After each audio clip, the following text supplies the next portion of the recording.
getting ready to receive Pedro Sanhueza. Pedro Sanhueza is from Chile, like me. So his presentation, it's called Towards a National Light Pollution Norm from Chile. Pedro Andrés Sanhueza is the director of the Office for the Protection of the Night Sky of Northern Chile, OPCC, which is the Spanish name. Created 22 years ago by the former National Commission for the Environment, it's currently the Ministry of Environment, the Aura Observatory, CARSO, and ESO Observatory. Now, we are talking here about the major observatories of planet Earth, so it's really big. Recently, the GMTO joined these efforts too. Previously, Pedro was in charge of the creation of the Regional Office of the Environment in the Coquimbo Region. So this talk will focus on the new regulations for protecting the night skies and its emphasis on shifting towards the environmental protection, with main restriction being fully shielded fixtures of outdoor street lighting, industry, road lighting, billboards, and sport facilities. So thank you very much, Pedro, to be with us. And now all the floor is yours. Well, thank you, Paulina. I will share the screen.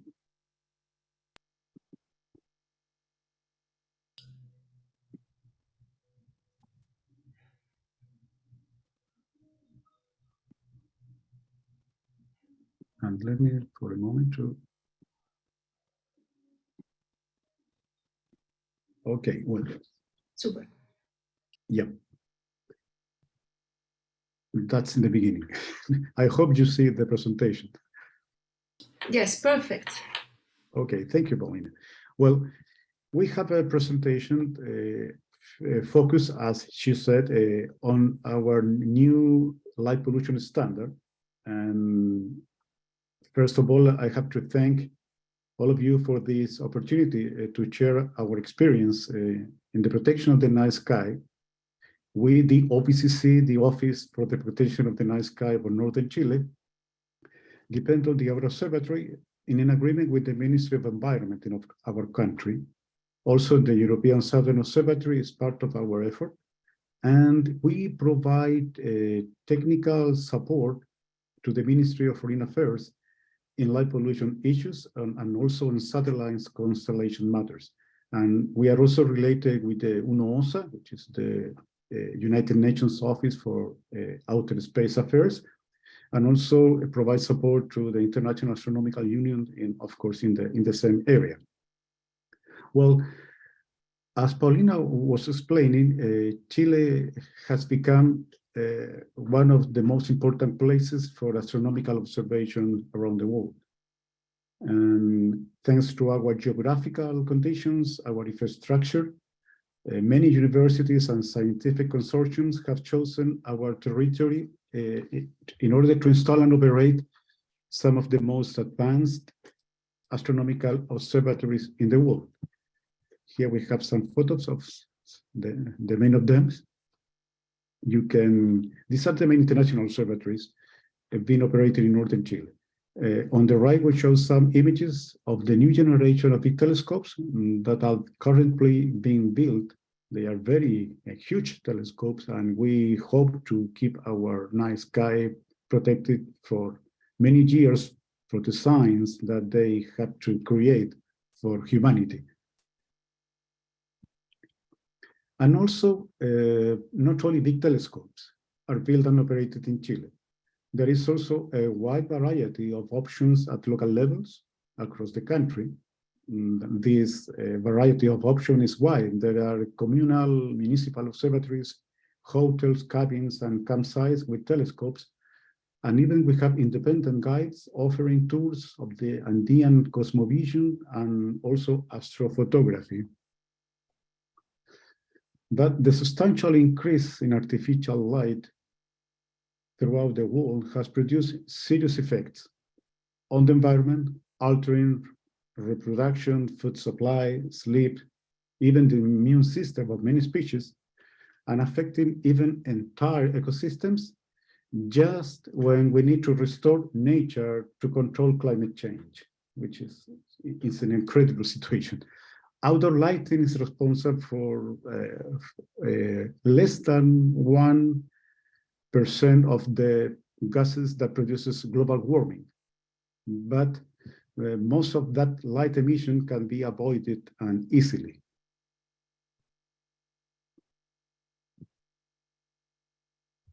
Numerous scientific studies prove that light pollution is harmful to human health, and that exposed to artificial light at night decreases the production of the hormone melatonin, causing sleep disorders, increases stress, obesity, favoring the spread of some cancer like breast and prostate cancer.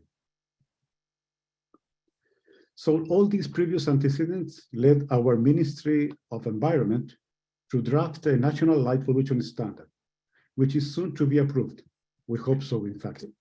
It is based on the current light pollution standard, and it will demand elaboration of a study of environmental impact by projects that may generate light pollution in areas so established by the President of the Republic. And there is another standard which will define the areas of astronomical protection, even the biodiversity protection areas. Well, the main restrictions that we have in our new standard. One of the main requirements of the current and the new light pollution norm is to avoid the emission of light over and near the horizontal, making mandatory a right angle installation of the luminaires. The emission of blue light is drastically minimized in astronomical zones and in sensitive areas for biodiversity. Nowadays, amber-type lighting sources are the only ones that can meet the new standard in those protected areas. For the rest of the country, and I have to say that for the whole rest of the country, that's why we are talking about a new national light pollution norm, but for the rest of the country, ultra worldwide will be allowed. This means 7% of emission between 380 nanometers to 499 millimeters in respect to the visible spectrum. We are talking about ultra worldwide light. So the typical white light will be forbidden in Chile in the coming years. And we hope so for the rest of the country very soon too. Regarding industrial lighting, we will abide the European regulations with some specific restrictions. The lighting values indicated in this standard must not be exceeded by more than 20%. In those places where no work is being carried out, the lighting must be kept off or contemplate a reduction of at least 50% of the standard luminous flux. In the case of sport illumination, we will also follow the European norm. In the case of amateur sport fields and recreational facilities, there is a spectral restriction of 50% of blue light. For professional sport fields, the limit will be 20%. For both categories, the lighting levels will not exceed the same 20% limit of the minimum maintained average luminance. And curfew will be applicable from midnight until dawn. In the case of ornamental and decorative lighting for protected area, the luminance must be equal or less than 5 candles per square meter. And in the rest of the country, that limit will be 10 candles per square meter. The lighting must be turned off from midnight to 7 hours in AM. In the case of the billboards, the limit of illuminated signs is 50 candles per square meter and be installed horizontally. In the case of signs illuminated from outside, like the ones on the right in the image, the limit, they must be installed horizontally, pointing down, and must be fully shielded. In the case of the rest of the country, the new norm must be complied with only when the luminaire must be replaced due to failure or age. But in the case of the north part of the country or near the relevant biological sites, the limit will be 2 years. So we think that if we have some more strict restriction in order to replace soon fixtures in places relevant for astronomy and for biodiversity, the orientation will be of the government in order to finance that will be to spend money in those areas, near astronomical sites and near biodiversity sites.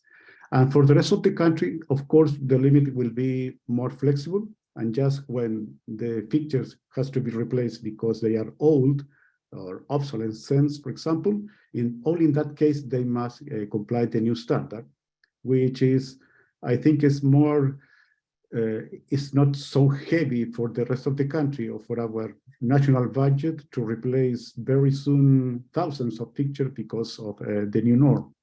So only in the areas of astronomical relevance and biodiversity relevance will be pushing hard to replace soon the fixtures. So this is our new standard, and we hope by the end of this year to have this new norm be approved. And that's all, Paulina.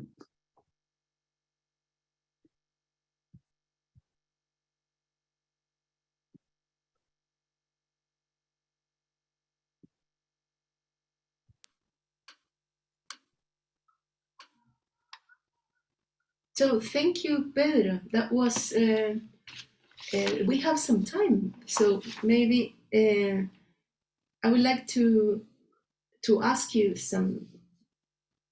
Yes, we have like a couple, 2 minutes left. So this has been a long trip, I think, from the late 90s until now. So how do you perceive this evolution in the regulation, since nothing until now, probably one of the most strongest regulations for light pollution? Well, the restrictions by themselves, I think, are well oriented. We are far beyond the restrictions suggested by the international organizations, lighting organizations. But the problem is that we have a very weak system for enforcement. And I think that the most relevant issue for the near future, more than the norm itself, will be compliance. That's a problem that we have, but not only for light pollution, but it's for all of the environmental restrictions, in fact. Yes, it's a weakness, but it's really good to hear you summarizing everything and now realize that this is very strong regulation. So with this, I'll thank you very much for this presentation.